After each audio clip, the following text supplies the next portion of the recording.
Good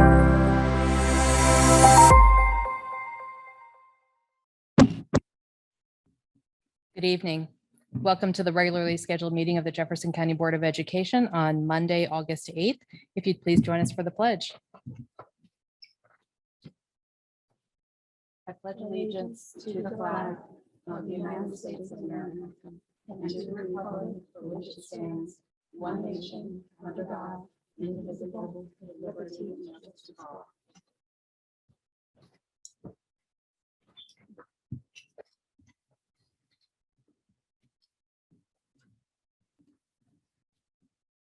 All right, I guess we're going to start out this evening with a instructional support update from Mr. Banks.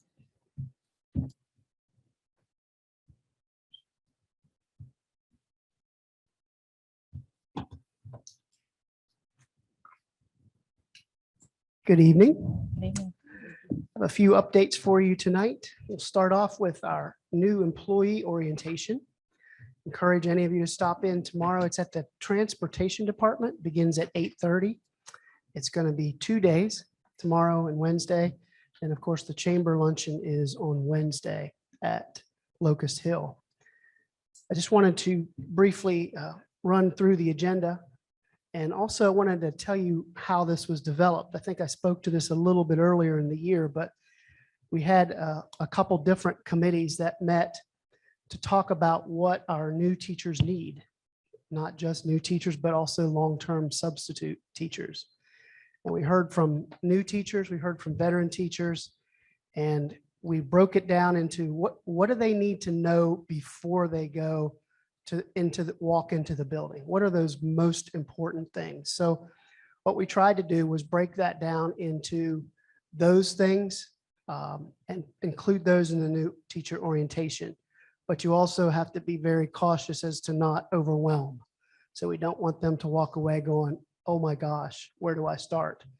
So the topics that you'll see there on your agenda, which is the second page of the handout I gave you, you'll see they're coming in and registering and getting their devices. You'll see that we've got a relationships building connections part of that. That's part of our classroom management framework. An overview of special education. Not sure you could ever do that in an hour, but we're going to try. Important things to know. So that was an interesting conversation. What are those things that you really need to know before the students walk in your classroom? So we're going to be focused in on mandated reporting, HIPAA, FERPA, and social media, among some other things. Another thing that came to the surface was school safety. So that's going to be on our agenda the first day. Second day, Canvas and Weavis. The introduction to the new teacher academy. So that's just an overview of what we'll be doing each month and when. Our JCS instructional model. Then of course, we're going to have our luncheon followed by communication tips, which is really something that our committees felt was important, how to speak to parents, when to make that communication an email, when to do that in person, and all the logistics associated with communicating to parents. And then the bottom part is that second part of the classroom management framework. And that's basically those strategies that help you manage the classroom. So that is our new employee orientation schedule, again, for tomorrow and Wednesday. The next thing I just wanted to call your attention to was a principal's resource binder we put together. And the goal here is to make sure that the principals have those resources in hand that they need to be the leaders of their school. You'll see that the usual stuff like who to contact and common forms and calendars. We created a calendar this year that's comprehensive. It has absolutely anything and everything that a principal would ever need to know. Now that I say that, there'll be something that we left off, I know. When things are due, monthly to do.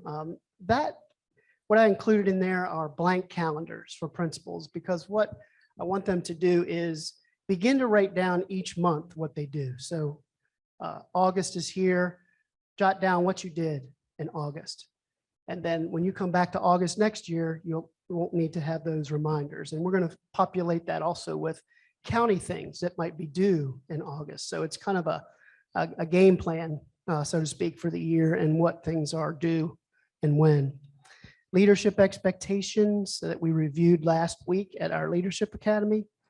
Some required training. So you probably know this by attending school board trainings, but the list continues to grow with the required mandated trainings that school systems have to do. Jefferson County has a great model with the video.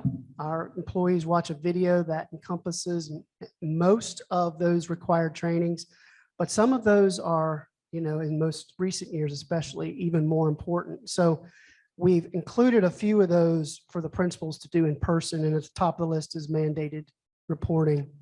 LSIC is a new one, so our principals do need to let their staff know what the LSIC's purpose and role is there.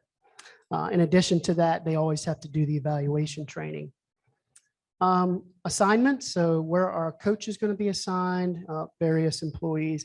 One pagers, that's something that's new. So our academic coaches on one page will reflect what their goal is for the year, what the role of an academic coach is, where they will be placed, and then what professional development they'll be receiving as they go through the year. And that professional development will also mirror what we do with the principals, and will center around our instructional model and our math plan. So just wanted to give you a little bit of information there. On the page behind that is the instructional model. You probably have seen this. This is getting back to what's most important. And we shared the instructional model and the non-negotiables that go along with that instructional model. So that is for your reference as well. Wanted to update you on our school administration hiring. We are good to go with principals right now after tonight. And we still have we have 4 assistant principal vacancies that we're working through right now. 2 at Jefferson High, 1 at CW Shipley, which we interviewed for today, and then 1 that's a shared position between North Jefferson and Shepherdstown Elementary. So we've had quite a few, and also some new positions, which has made it a lot lengthier process, but we're very fortunate, thanks to you, the board, to be able to add additional assistant principal positions that will support our students and our staff. So that is my update for tonight, and I'd certainly entertain any questions you might have. I have a few. Okay. First one is, what percentage of these new teachers that are hired are certified? Do you know? I don't know the answer to Okay. that. So how are we with staffing, with custodians, cooks, teachers? How are there still a lot of openings? I know there are. I just can't speak to specifics. I'm sure if Ms. Loring was here tonight, she'd be able to answer that.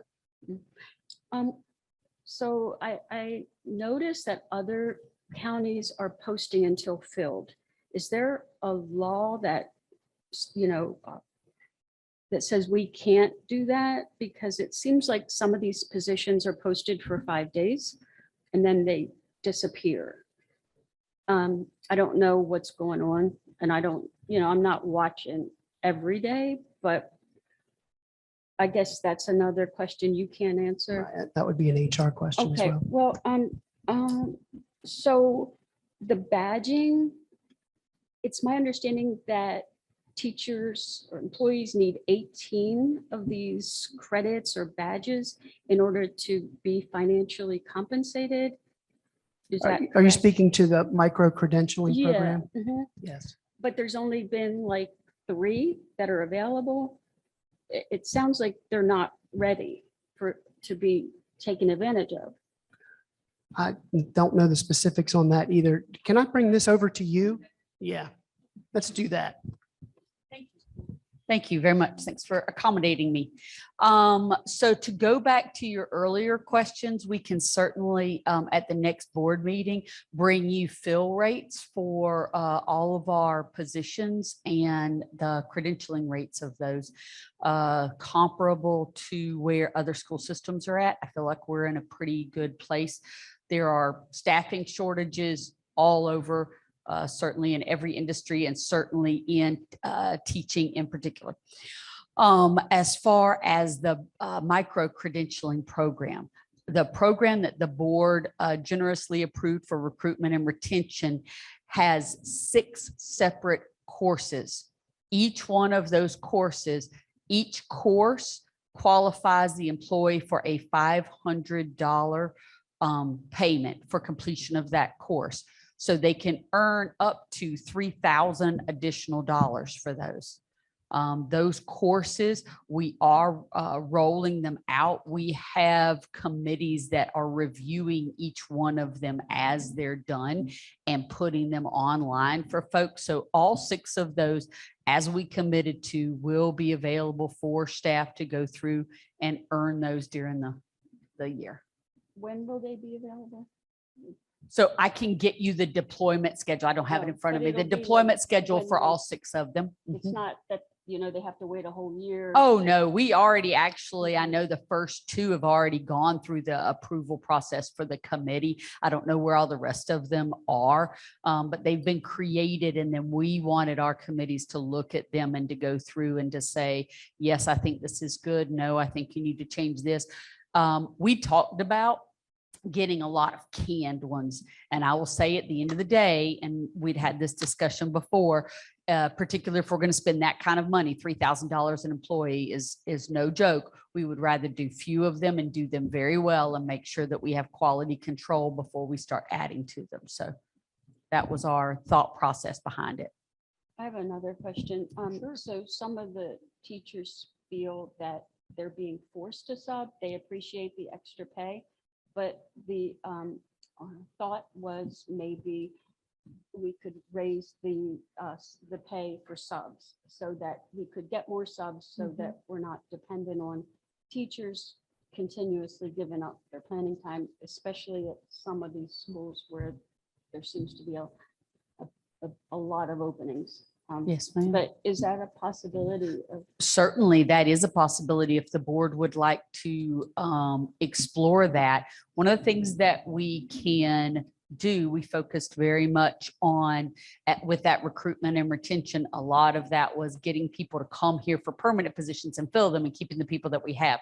To your point, yes, if we can get more subs, we're always happy to do that. We can bring back to the board. I don't know that we would have it by the next meeting. We are straining at the wheel to get open. And you guys will be having our next meeting on the first day the kids open. But certainly soon thereafter, we can bring back a proposal that shows you fill rates for substitutes and what it would cost given the sheer volume of subs. I will tell you right now, anecdotally, it costs us much more to have teachers cover a class than a sub costs. Me paying 7 different teachers 1/7 of their regular have those pay to cover, calculations, yes, is very expensive. To your point, especially if they're not happy doing it. If they feel Right. forced. so- and some of them are loving it because they are making a lot more money than they normally do. And some of them, you're correct, they do not appreciate it, but they're taking one for the team. So we can come back with a proposal that shows you what that might look like financially. And what about the posting until filled? Is that an option or just? Well, my understanding, and again, I'm not a human resource specialist, but when we bring you the numbers at the next meeting for opening day, we'll show you how many openings that we have and how things are filled. We can also bring you the criteria. I do know that in the past, the state has had criteria for how long you can have something open because there has to be an end date for you to be able to pull it down, do the interviews. So I'm not sure it hasn't been my experience that open until filled is something that meets the state requirements. But I will also say they have been making just a sea change in their certification and their sub criteria, sort of in response to the high level of need that schools are just crying out for the need for staff. So that may well have changed. I've seen it on Berkeley, I think. Yes, ma'am. So that's a good starting point. Yes, ma'am. Thank you. You're welcome, ma'am. Can I go back? Sorry, good evening. Can I go back to the 6 courses?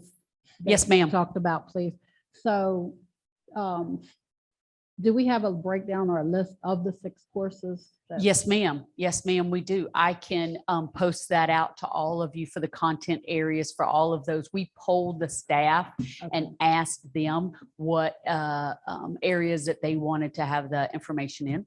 And some of them, we polled the faculty senate, we polled the principals, we polled the service senate to make sure that we covered all of the different groups. So all of them are things that of necessity are sort of broad rather than very, very specific because they have to cover all of our staff. Some of them are about trauma-informed care. I know we have one about that. I know that we have one for the staff about self-care and emotional regulation for them to be able to do their jobs well and deal with kids who are in crisis. I know we have one specifically for digging deeper into our parts of our instructional program, particularly for, and we've been asked this by service personnel. We began this year bringing in the instructional aides and putting them through instructional training as well so that they can be stronger assistants to the teachers. So we've been responding to what the staff is saying that they feel like will be meaningful to them. Okay, But thank I'm you. happy to send that list. Thank you for Thank asking, ma'am. Thank you, Mr. Banks. All right, next we have the approval of the minutes. Is there a motion to approve the minutes from the regular board meeting held July 25th, 2022? Thank you, Ms. Ogden. Is there a second? Second. Thank you. Any discussion or questions? Hearing none, all in favor of approving the minutes from July 25th, 2022, say aye. Aye. Oppose? All right, citizens' comments. I don't believe we have any this evening. Consent agenda. Are there any changes to the consent agenda? No, ma'am, there are no changes, but I would like to make an introduction. As you've seen previously, we take a great deal of time and care in the selection of principals.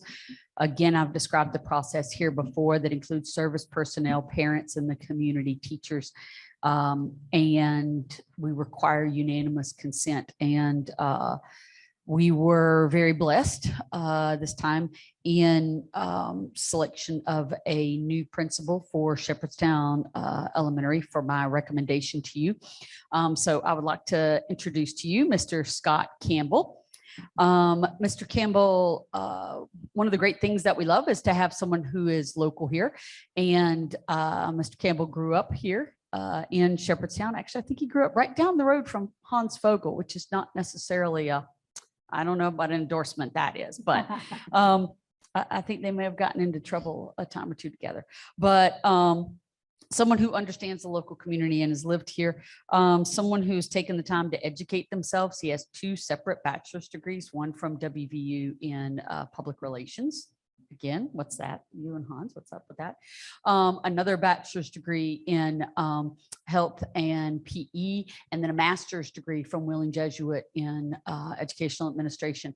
He spent 10 years putting those degrees to good use as a teacher for our youth, and he spent the last 2 years as an assistant principal and learning the craft. So I feel very blessed that he's here. As you know, we always ask folks to bring their families. It's a family business. It takes a commitment on everyone's part. So Mr. Campbell, if you could come up, I'm sorry I'm not at the podium, but and bring your family up and introduce them. We'd all love to see you. Thank you. Come on up, guys. Dr. Gibson, Lauren, thank you for having me here today. Board members, thanks for having us. I wanted to say a couple of things before I introduce the family here. This is an excellent opportunity, of course, to be at Shepherdstown. I'm thrilled to get started there tomorrow. I've been chomping at the bit. Nancy McManus has been great in terms of, kind of giving me some ideas and getting the school ready because, obviously teachers are coming next week and she's had to prepare a lot. So she's been really helpful getting that stuff ready. The teachers, the staff there, I know I'm walking into a good situation. I've done my research. I've gotten, you talk to people, you find out, where you're going and everything I've heard and everything I know is that Shepherdstown's a great school and it's going to be a good fit, I think. Of course, the community there is very supportive. And, I know many of those folks that have families in Shepherdstown, and I'm excited to get to know them better and work with them more. So just once again, an excellent opportunity to be there. I do want to say my mission at Shepherdstown is obviously to, give the students there the best education I can, and guide teachers and staff members to do that and make it a place where they want to be. I want kids to love school. That's the most important thing for me. I want them to love it. And if we can get them in the door, then they'll do well. That's truly my belief. So I wanted to introduce my wife, Julia. Julia is a teacher at South Middle School in Martinsburg. It's where we live now. We actually met in Shepherdstown many years ago. So it's a special place for us in that way. Kathleen is our youngest. She's 5. She's going into kindergarten this year at Rosemont. Lachlan is going into 8th grade at South, and Olivia is going into 6th grade at South. So we're all very excited to start school this year because everybody's going to be in their places and we'll be ready to roll. So thank you. Welcome.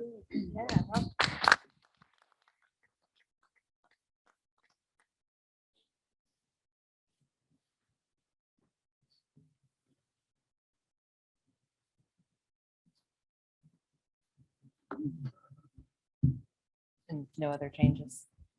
Okay. Is there a motion to accept the? Can I, before we move on, I would like to ask a couple of questions about the finance part of it. Well, let's make a motion to move the consent agenda, and then once we have a motion, then we can discuss it. Oh, okay. Perfect. Is there a motion to accept the consent agenda? So moved. Thank you, Mr. Osborne. Is there a second? Second. Thank you, Ms. Ogden. Any discussion? Ms. Bratton? Thank you. Mhm. So, of course, I just have a couple of questions about some of the payments that we make, just so that I understand. So one is Aurora School. It seems like we make a lot of payments to them. Did you say, excuse me, did you say Aurora School? Yes, Yeah. ma'am. Oh, yes, ma'am. Aurora is a private facility for students with significant disabilities, typically students with autism who require an intensive degree of care and that we have not been able to provide them with our current resources. Sometimes those students are able to return to us when we're able to provide training and the students progress to a level where we can meet those needs. Okay. Is that the same thing with Children's Home? Children's Home Services, they provide counseling, social work, support services, mental health support services for students. Okay. Bowman Educational, I can't see the rest of it. Bowman. That one I can check out for you. That doesn't sound familiar to me off the top of my head, but if you, I can, afterwards, you can go through the list and point out any ones that aren't clear. And Okay. I can get you a response on all of those. I have, some of them I know off the top of my head, but not all of them. Okay, that's fine. It's just that some things I just see over and over, and just so that I have an understanding what we're voting on, I just would like to know. Absolutely. Yes, ma'am. So Bowman, I don't know, but I will get that one for you. Okay, thank you. You're welcome, ma'am. Thank you. You're welcome. I just have a quick question. Yes, ma'am. So can you just, let's see, I know number 14 and 15, it looks like are Title I funded. So I'm assuming they were already in the budget or grant funded, excuse me, and then Title I funded. Number 13, is that something totally new after we've done the budget season and talked about positions and why do we need that position? That was a request from Mr. Witt that he brought to the leadership team for the itinerant, the new special education aid. Is that the one that just would? I just wondered if that was in the budget already or is that something that's gonna have to be added to? Oh, at Ransom. No, ma'am, that one would not have been in the budget already. No, ma'am. Okay. And is that something due to an IEP? Is that something because we can't move other people around? Do we know? An IEP, yes, ma'am. and we don't have the staff in other places. Mr. Wink came to the leadership team, and actually he originally came with a request for 2. And we were able to move someone else by making adjustments in the staffing, but that one we were not, ma'am. Okay, so that'll have to come out of general contingent funds? Is that- Yes, ma'am.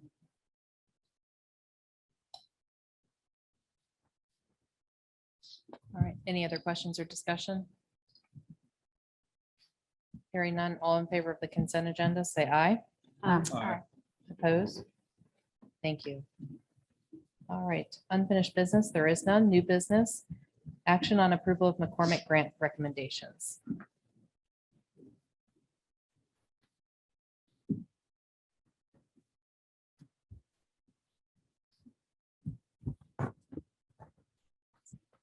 Apologies for last time.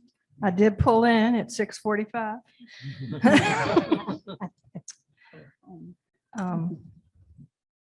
But anyway. All right, so you should have this little paper I sent over in your packet. The reason we're a little delayed this year, usually we do this in May. They had a little turnover at the Bank of Charlestown with the loan officers, one retired, and whoever did it, there was like a 2-week, they didn't know everything, and there was some confusion because evidently there's quite a few McCormick things over there at the bank. Anyway, it's all taken care of now, so we should be back to May for next year. But the check that came is for $153,587.65. $1,800 comes off for administrative fees for our secretary and treasurer. So that leaves us with $151,787.65. In all of the years that we've done this, 10% has gone to the media center right off of the bat. But the media center's portion is the only monies that come out of this that rolls over from year to year. So if it's not all spent, then it can roll over. And we did roll over some during the COVID year, but that was a very extenuating circumstance. But anyway, the media center has a balance of $14,203.99 right now. Now, some of that is encumbered. I'm not exactly sure how much yet. For some technology updates in the media center, we had the technology team come in and kind of do a diagnostic and let us know what they needed to be replaced as far as the computers and peripherals and things like that. But like everything else, Hewlett Packard's on evidently back order. And so they were looking at Dell, but they didn't know if Dell met the requirements for the infrastructure. I don't understand all that, but so I'm not sure how much it is because the quote ran out. So now they have to go back and get another quote and all of that. So, but there should be, I'm sure it wasn't $14,000 or near that. So there should be some left over from that. So the committee voted in light of that. And since everything is more digitized now, that we would reduce it this year to 5%, which would be $7,590 for the media center. I'm thinking probably after the computers and things come through, they will still have about $10,000 for the media center. So if we take that out, we were left with $144,197.65.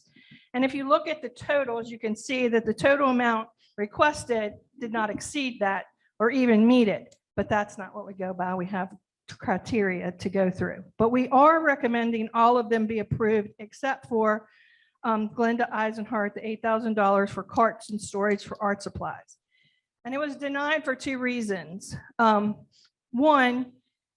of the criteria is it has to support, not supplant.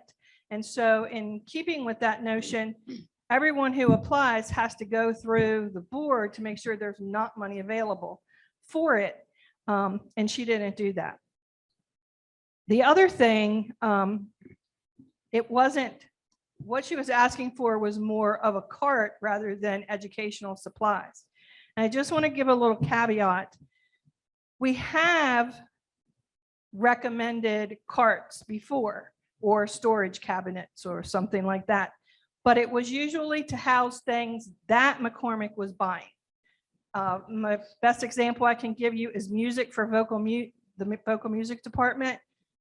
I checked with the lady at the Bank of Charlestown at the time, who talks to the trustees, and they said, as long as it was for something that was purchased, that it would be okay, because it has to be of educational value. So I talked with Miss Eisenhower, well, we emailed, and I told her the situation. And since the budget has been cut a little bit for the art department, I think that she's probably going to reapply with some art supplies for the carts too. So we'll see where that goes when we come back. So the total requested for Mr. Lynch, 2022 halftime drill show, $3,000. We're also recommending $26,905 for assorted instruments. I can tell you what they are. I didn't write them all down there if you want to know. Christy Crawford, $57,000. Now that was for the whole fine art department. They all signed off on that. It's side lights for the auditorium. I don't know anything about electronics. There was one thing in there that said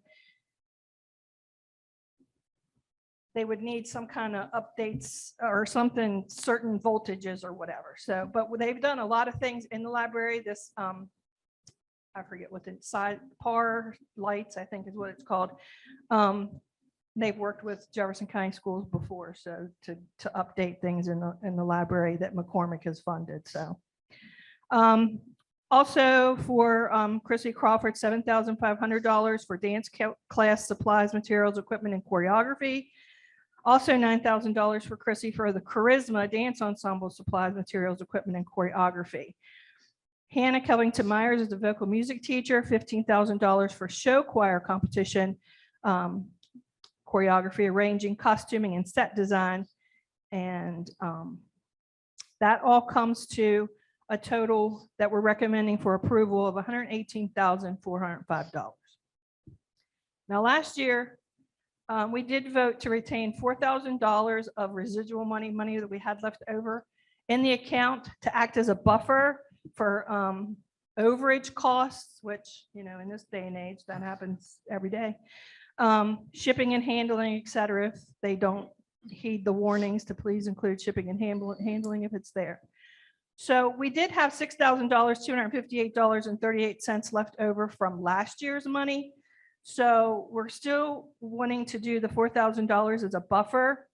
So that leaves us with $2,258.38 to add to the $25,792.65 that's left over from this year. So we still have $28,051.03.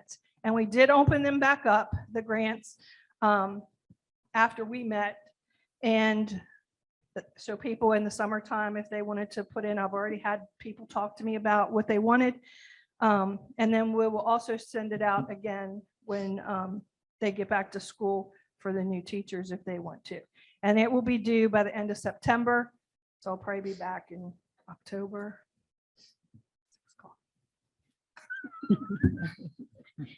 Thank you very much, Ms. Swartz. We appreciate it. And we appreciate you making 2 trips to give us this information. So, is there a motion to approve the McCormick grant recommendations for the sum of $118,405? So moved. Thank you, Mr. Osborne. Is there a second? I'll second it. Thank you, Ms. Bratton. Any discussion or question? I have questions, but I also want to call a point of order. I thought, Ms. Ogden, I thought you were on the committee. I am on that committee and I sit on there and listen to this specific meeting. I was unable to attend, so I did not have any input in these grants, but I do sit on that committee. Yes, as a board member. I guess we would have to check with Dr. O'Call next month to find out the procedures, the requirements for recusing oneself in board meetings, because it's a little fuzzy. My question, though, is the art supply storage for art supplies. You said one of the reasons was it wasn't directly related to instruction or something to that effect. It has to be, it has to promote education. Has to be educational in nature. I'm just wondering, the side lights for the auditorium, I didn't see how that would Well, qualify. I was just. Because is the that- theater department, they teach them how to run all those lights, and that's part of their instructional process. Stage But- managers for plays and. Mhm. and But that. wouldn't the theater department apply? Because it looks like the dance teacher. Well, applied. but she uses it a lot for her dance charisma, the ensemble. They do a lot of work in there when they put on their shows. And she's kind of, aside from Mr. Lynch, she's kind of the not reigning, but the most experienced teacher there in art, vocal music, and dance. And so she wrote the grant, but they're all a part of it. Just like they do for the spring musicals when they do it every other year. I'm just wondering, are all teachers equally given instruction? And it seems every year it's the same teachers that get the grants. And do they, maybe the other teachers don't need them, but need. I the- think it's the a grants? time factor. They just, everything's been kind of busy lately and people just don't take the time because there is quite a criteria that they have to go through and make sure, and they don't go through all of that. But yes, they go out to everybody. I just wonder about knowing how to apply because. We've had meetings before. We have said, if you have any questions, I'll meet with you after school. I'm pretty sure I put that in there this year. If anybody had any questions, maybe not this year. I did for the McCormick meeting because we had some new people on it. But yeah, when we first started this out, we had lots more people apply than we had money. So we had to do a lot of cutting down. But in it just keeps dwindling. And so, I don't know how to make people apply. They know it's there. They know what all McCormick has bought and Jefferson. So I'm So just saying, knowing how to do it properly, because this teacher, you said that she didn't do it correctly and. she just didn't read that one part in it. When she emailed me the other day, she said, I knew I probably didn't do it right, but I just didn't have time to contact you before all of that. So we've talked and now she knows, and I've gave her some examples, like, get some art supplies to put in the crate, and then it would probably pass since they did approve that as okay from the Bank of Charlestown. Oh, okay. And other Thank you. departments are aware because in the past we've approved scientific equipment and, it's not just the computers and not just the arts. So Yeah, but. it just depends who applies. Yes, I don't control that. We look at every grant that comes in and I remind them, I send out reminders, so I don't know what else to do. Thank you. So when we did deny her because of the carts, Ms. Schwartz, you said that's because she didn't ask for art supplies. Is that correct? She Well, asked not for the cart. not art necessarily. A supplies. cart by itself is not it doesn't promote education. Yes, Okay. organizational skills and all of that. But if she was buying things to put into those carts, like the pencils and the chalk, or not the chalk, the charcoal and all of those things, the supplies, then they kind of go together. That's fine. I just wanted to clarify. That's all. Thank you. Thank you very much. So there's a motion on the floor to approve the $118,405 for the McCormick grant recommendations. All in favor, say aye. Aye. Oppose? All right, thank you, ma'am.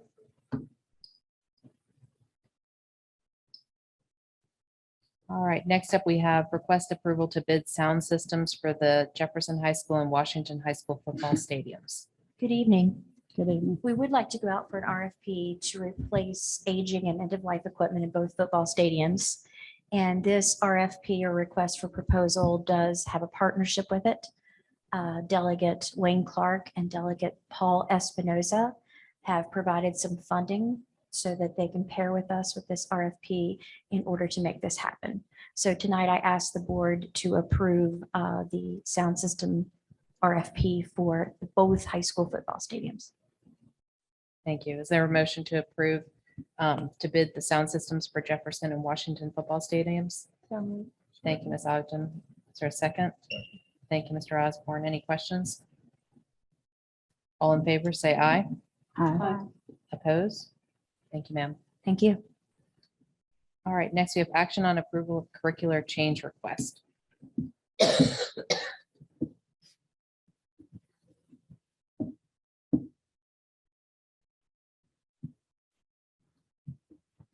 So from time to time, we will bring these to you. I'm sure you have seen these before.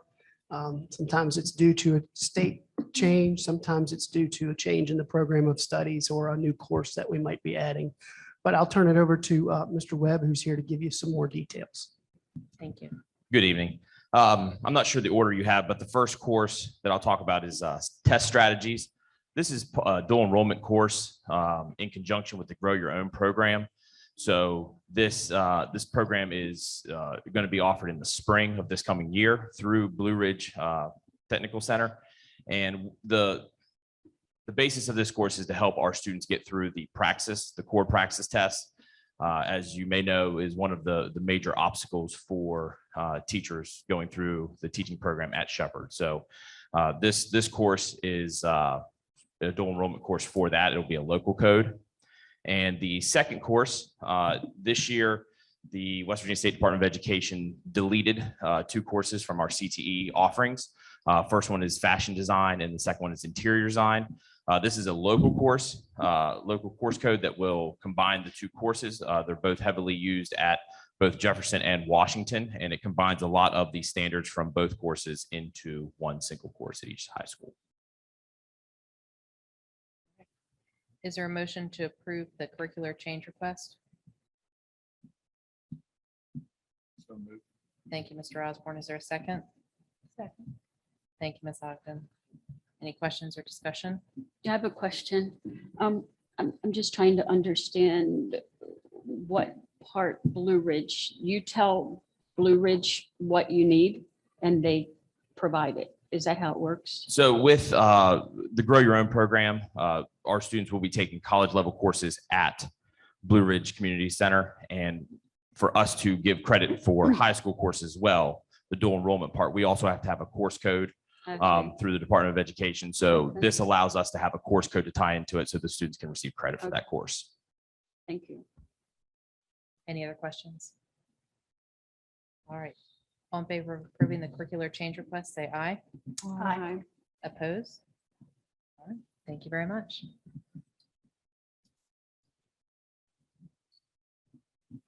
All right. Superintendent's comments, Madam Superintendent. Yes, ma'am. I would simply like to publicly thank the administration at Wildwood Middle School and Jefferson High School, as well as the leaders of our local law enforcement. Last Thursday, we had a joint exercise in which 92 officers from many different jurisdictions from Morgan County, Berkeley County, and Jefferson County, FBI, federal agents, participated jointly in a dynamic training exercises, utilizing multiple locations, and it was both incredibly well done, useful, and it was wonderful to see the degree of collaboration that everyone had. Highly recommend. And I certainly, both as a superintendent and as a mom, feel very good about our level of safety preparation after seeing some of the work that those folks went through. So we will be continuing those trainings. We will also, once the school year gets rolling, and right now we're spending a lot of time doing those trainings, working with law enforcement, we will come back and, as we had stated to the board earlier, bring some of those officers to come, and we'll speak with you about our joint safety commitments. So I just wanted to thank them all. It was very things like that. You see the end result in the news and in the paper, and you're like, oh, that was great. And you don't see the literally hundreds of hours that went into it ahead of time to coordinate all of that. So thank you. Can I ask a question about that? If I can answer, yes. ma'am. when do the students get training? Do they get a practice? It sounds like this was just for staff. That's a great question.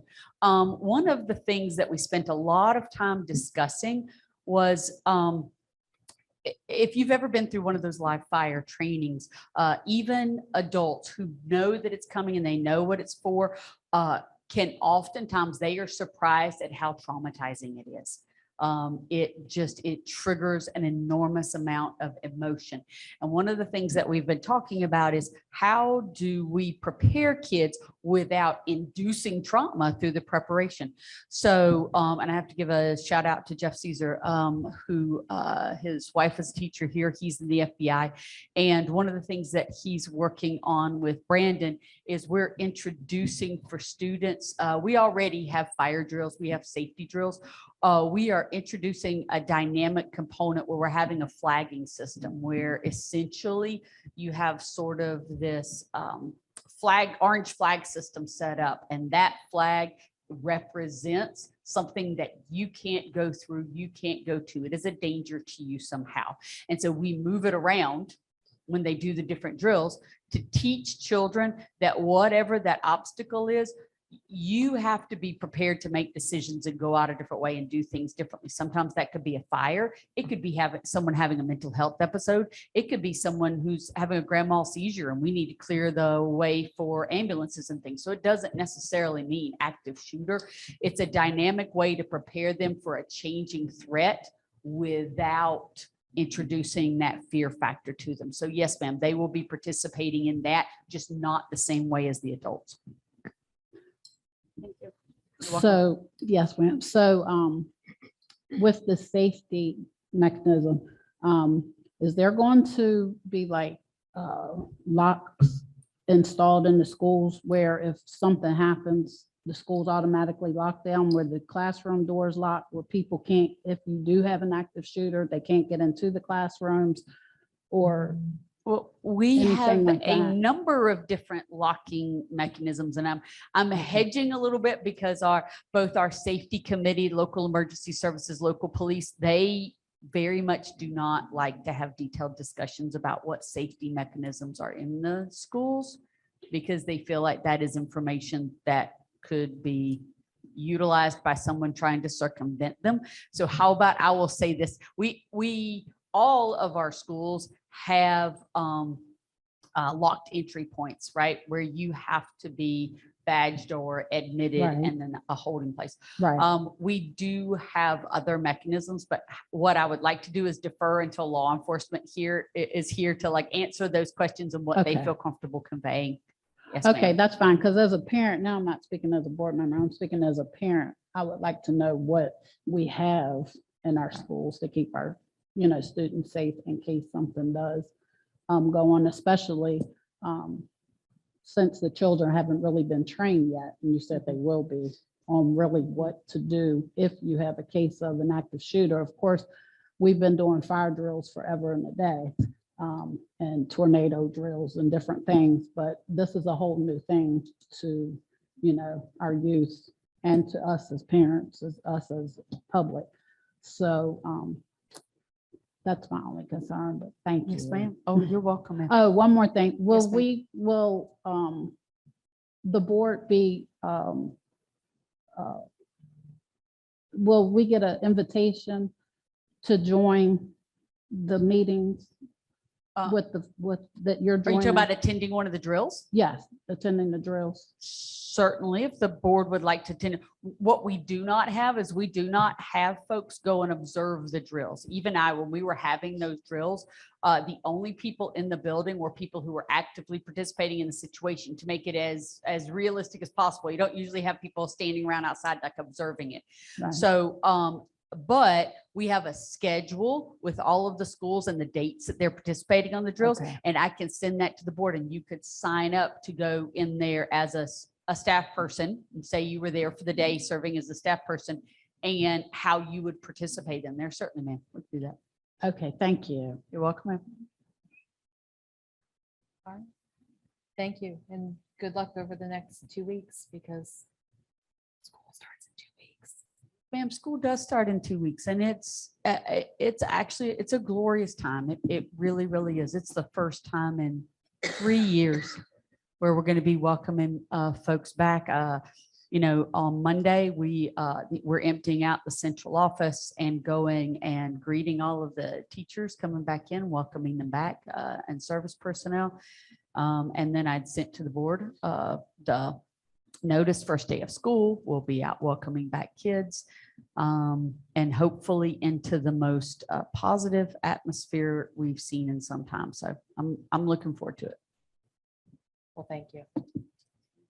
All right, and I understand this evening we have an executive session for land discussion, but also for student discipline. Yes, ma'am. We have one for both of those All right, is there a with motion possible action. with possible action? Yes, Okay. ma'am. Is there a motion to go into executive session? I make a motion to go into executive session. Thank you, Ms. Bratton. Is there a second? Second. Thank you, Dr. Joy. All in favor, say aye. Aye. Oppose? All right, thank you very much.